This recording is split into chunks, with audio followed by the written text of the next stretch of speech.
أنا اليوم يحكي لي واحد، نسولف بحديث بمعرض، شخصية معروفة تعرفوها من أهل السماء وراقي جدا، ويقول لي فرد يوم من الأيام رحنا للعقار للطاب ونداور لنا قطعة أرض عقار نداور، العقار بايعينه ب 125 مثلا رقم، طالعين اكو طريقة عند الناس يكتبوه بالأقل، مو صحيح ولا؟ حتى ليش؟ خوفا من الضرائب يكتبوه بالأقل. يقول هذا الرجل اللي باعنا قللنا عليه بالكشف أقل من السعر بنص السعر، حتى ضريبة تصير عليه قليلة. طبعا هذا الرجل مو متدين، يحتسب خمر، يشرب خمر فما يصلي. يقول اجى وقف قدام هذا ابو التسجيل العقاري، قال له عم استلمت فلوسك؟ قال له نعم. قال له ايش قد استلمت نقدا كامل؟ قال له 125 مليون استلمت نقدي كامل. قال له عمي قدرتها اللجنه 5. قال لا عمي انا استلمت 125 ما عليه باللجنه.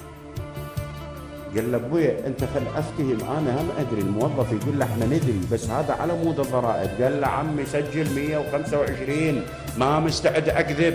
العراقيين 30 مليون يهدشون وراي باكر على دينارين ثلاث. صدقني انا من الناس جعفر لو هذا يرشح بتاخذه. يعني انا شو اسوي فيه؟ اريد امام مسجد؟ مو انا مرشحه صلاه جماعه يصلي؟ لو مرشحه مسؤول محافظ، لو وزير ماليه، لو وزير دفاع، لو داخليه، مو شي ولا؟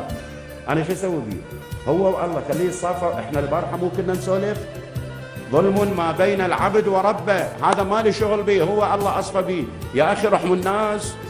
بس احنا ملينا من هاي المظاهر والخواتم واللحى واستغفر الله وسبحان الله والزياره واقف، وبالموكب يجي بايام الانتخابات ما ادري شو يقول، يوقف التعزيه يلطم. عمي كلهم دني للسوين، بس من يعطوك عانتين وصلي للشعب بامان، وصلي للناس بامان. مو هذا المطلوب؟ لو انا غلطان المفروض هذا انتخاباتنا تصير على هالاساس، نجيب الناس الشرفاء الابرار، مو لازم متدين يصلي ويصوم ويصلي صلاه الليل، لا الصلاه هو وربه.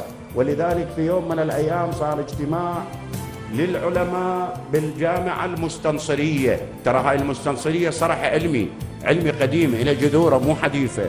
ايام هولاكو او جمعه العلماء كلهم طرحوا عليهم سؤال، قالوا لهم السؤال كالآتي: أيهما أفضل، الحاكم العادل الكافر لو المسلم الجائر؟ السيد ابن طاووس تعرفوه مو؟ السيد ابن طاووس قدس الله نفسه علم من أعلام، كتب الحاكم الكافر العادل أفضل من المسلم الجائر.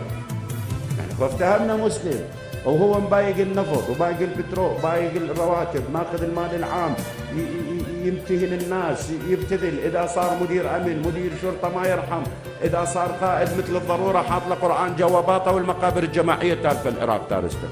فجيب لي واحد كافر يحكم وينصف الناس ويحقن الدماء يحفظ الاعراض، وهو والله ينجاز.